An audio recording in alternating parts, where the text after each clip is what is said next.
Dunia yang kita kenal itu sedang berubah, dan bukan cuma sekedar berubah, tapi berevolusi dengan kecepatan yang belum pernah kita lihat sebelumnya. Contohnya dulu, kalau kita mau komunikasi jarak jauh, kita harus pakai telepon rumah yang kabelnya kusut. Sekarang, sekali klik kita bisa langsung video call dengan siapapun di dunia. Terus ada lagi nih, kalau mau cari informasi, kita harus ke perpustakaan dan membaca buku tebal. Sekarang, nggak usah, AI itu bisa ngasih kita jawaban dalam hitungan detik aja.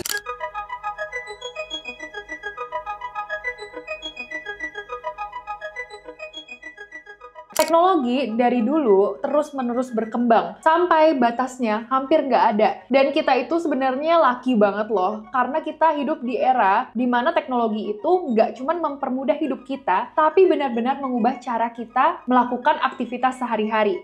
Mulai dari bekerja, berinteraksi dengan orang, sampai bergerak dari satu tempat ke tempat lain pun sekarang udah ada campur tangan teknologi. Dan di video kali ini aku bakal bahas 5 devices yang menurut aku tuh super keren and it's gonna be a game changer di industrinya masing-masing. Dan juga 5 devices ini itu mereka menerapkan teknologi AI, teknologi self-driving juga, dan bahkan ada beberapa yang udah dicobain nih sama konten kreator di luar. So aku pengen bahas untuk kalian 5 top devices yang menurut aku is gonna change the way kita beraktivitas sehari-hari. So, wanna know what are the devices? Let's dive in. Yang pertama, robot Kawasaki bernama Corleo. Ini tuh viral banget, mungkin udah sempet lewat juga di FYP TikTok atau di Reels kalian. Yes, Corleo dari Kawasaki ini diperkenalkan pada Osaka Kansai Expo 2025. So it's still very new, still very fresh. Robot ini menggabungkan teknologi robotik dengan desain yang terinspirasi dari hewan berkaki 4. Dengan kaki 4-nya itu, memungkinkan robot ini untuk bergerak dengan stabil di berbagai jenis medan, termasuk permukaan yang tidak rata. Setiap kakinya bahkan dilengkapi dengan kuku karet yang dapat menyesuaikan diri dengan permukaan tanah, bikin stabilitasnya itu lebih optimal. Artinya desain ini tuh memang disengaja untuk dibuat supaya Corleo bisa mengatasi tantangan yang biasanya sulit dilalui sama kendaraan-kendaraan yang lebih besar, seperti mobil atau truk di off-road. Nah, untuk teknologinya ditenagai sama mesin hidrogen 150 cc, Corleo ini menghasilkan listrik untuk menggerakkan keempat kakinya. So, it's purely electric powered.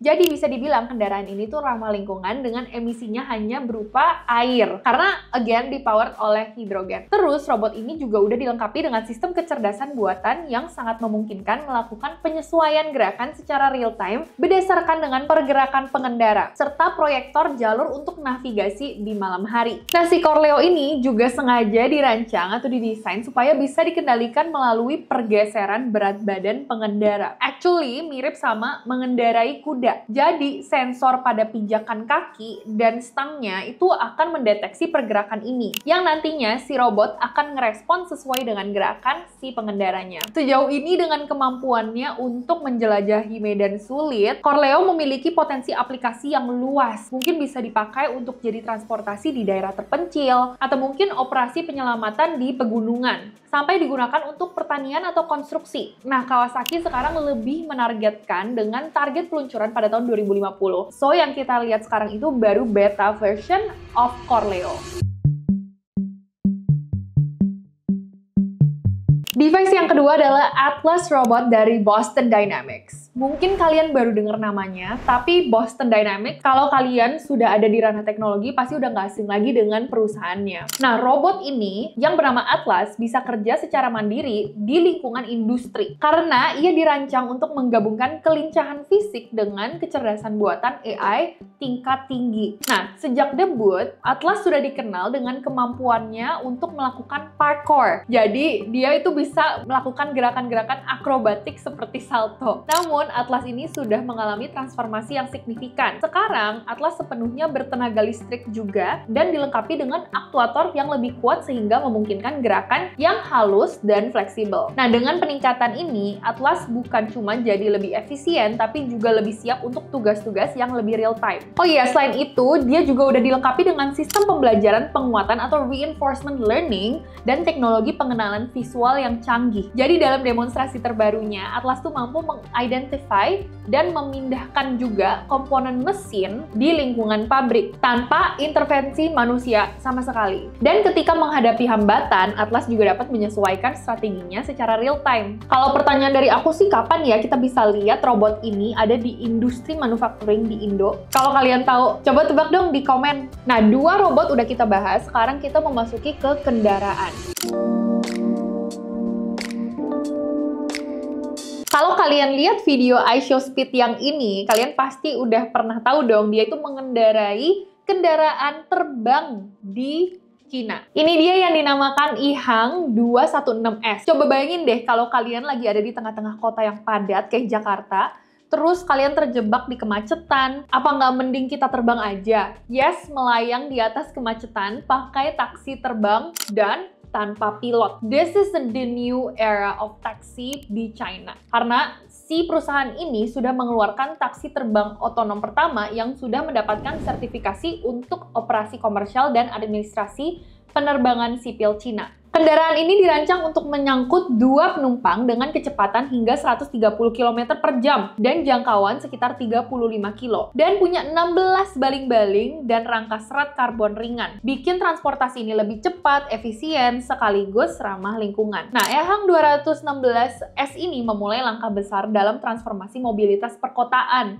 Jadi dengan kemampuan lepas landas yang dia punya, kemudian dia juga bisa mendarat vertikal, nggak seperti pesawat, yang biasa disebut VTOL. Nah, taksi ini dapat mengurangi kemacetan dan sudah membuktikan bahwa masa depan transportasi udara bukan lagi sekedar impian. Jadi ini udah bener-bener nyata ya, yang kalian biasanya lihat mungkin di film Harry Potter ada mobil terbang, sekarang sudah benar-benar terjadi. Yang keempat, menurut aku ini useful banget buat ibu-ibu rumah tangga. Di masa depan, ibu-ibu rumah tangga itu, atau bahkan orang-orang yang biasanya suka ngurus rumah dan beberes rumah, itu nggak akan perlu yang namanya ngelakuin semua hal itu sendirian. Sekarang udah ada robot yang bisa nemenin. Dan nama robot ini adalah Tenet AI. Jadi Tenet AI ini adalah laundry robot, mesin cuci yang diklaim bisa nyuci, bisa ngeringin, dan bahkan bisa ngelipet pakaian secara otomatis. Semuanya ada di robot ini. Nah, AI di Tenet AI Laundry Robot bukan cuma buat gaya-gayaan aja. Tapi mesin ini pakai kombinasi deep learning dan sensor pintar untuk ngenalin jenis kain dan tingkat kotoran di pakaian. Jadi dia bisa menyesuaikan jumlah air, deterjen, dan durasi penyucian biar hasilnya maksimal tanpa merusak bahan. Teknologi ini tuh mirip dengan yang dipakai oleh Samsung dan juga LG dalam mesin cuci pintar atau smart washing machine mereka, tapi Tenet AI bawa ke next levelnya dengan full automation. Bahkan bisa ngelipat sendiri dong. Masa kalian nggak mau punya robot kayak gini di rumah? Tenet AI ini juga diklaim lebih efisien dibandingkan dengan mencuci mesin konvensional karena pakai AI-driven water control system yang hanya menggunakan air dan deterjen secukupnya aja. Kalau kita bandingin konsumsi air dan listrik Tenet AI dengan mesin cuci lain, Tenet AI ini hanya mengeluarkan 30-40% lebih hemat dibandingkan dengan mesin cuci konvensional. Jadi, bukan cuman kita kerjaannya udah beres by Tenet AI untuk masalah perlaundryan, kita juga hemat daya dan hemat air. Nah, kalau soal harga, Tenet AI Laundry Robot jelas bukan buat semua orang ya, karena mungkin masih first prototype banget, diprediksiin harganya itu sekitar 40 jutaan. Ini lebih cocok untuk sekarang untuk rumah tangga kelas atas atau bisnis laundry premium. But time is more valuable than money, right? Ya, mungkin kita akan lihat versi-versi lainnya yang lebih murah ke depannya. Nah, device yang terakhir dan kelima, ada yang bisa tebak gak? Ini pokoknya pernah menjadi salah satu yang paling viral juga. Banyak orang udah cobain dan review teknologi ini secara langsung. Oke, namanya adalah Kita Drone, dan yes, it is a drone. Dan ini adalah layanan pengiriman udara yang dikembangkan oleh Meituan, perusahaan teknologi terkemuka dari Cina. So, yes, seperti yang aku deskripsiin, drone ini tuh merupakan model multi-robot dengan kapasitas max-nya 2,5 kilo dan mampu menjangkau hingga 10 kilo dengan rata-rata waktu pengiriman dalam radius 3 kilo itu sekitar 15 menit. So, robot ini itu bisa nganter makanan pakai drone. Dilengkapi dengan kamera depth stereo vision dan radar imaging 4D, drone ini memiliki kemampuan navigasi dengan presisi tinggi yang mampu menghindari hambatan juga. Coba deh kalian sambil lihat video ini. Dan bahkan di Shenzhen itu udah ada di park-parknya atau di taman-tamannya mereka robot-robot yang bisa mengantar makanan dan mereka parkirnya itu di taman. Jadi udah nggak perlu manusia lagi untuk ngirim-ngirim makanan untuk sekarang. Drone ini juga dirancang untuk beroperasi dalam kondisi cuaca ekstrim. Jadi dia bisa tahan hujan, salju, angin sampai level 6 dan suhu ekstrim antara minus 20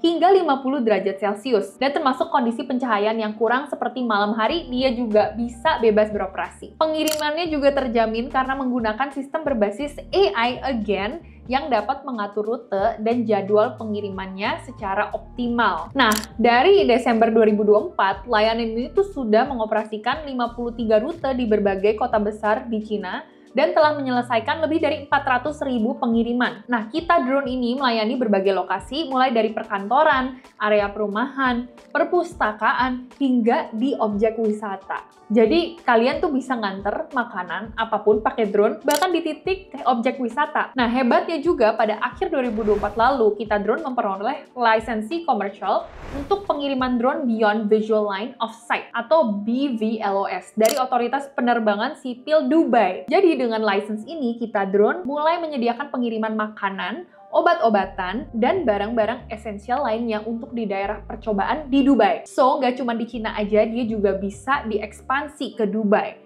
Nah, kalau di Dubai aja udah, kira-kira kapan ya ada di Indonesia? My first thought is, apakah akan berantem juga dengan ojek-ojek online yang ada saat sekarang? Jadi, setelah melihat 5 teknologi ini yang udah kita bahas secara detail, jelas banget kita itu sedang menuju ke masa depan yang nggak pernah kita bayangkan sebelumnya deh. Kebayang nggak sih? Kita yang tadinya harus nyetir mobil manual dan sekarang itu udah bisa nyetir tanpa supir, tapi nggak di darat, di udara. Anyways, kalau kamu suka konten deep dive teknologi seperti ini, jangan lupa untuk subscribe dan nyalain lonceng notification juga. And if you want me untuk discuss any type of technology, feel free untuk komen di bawah ini.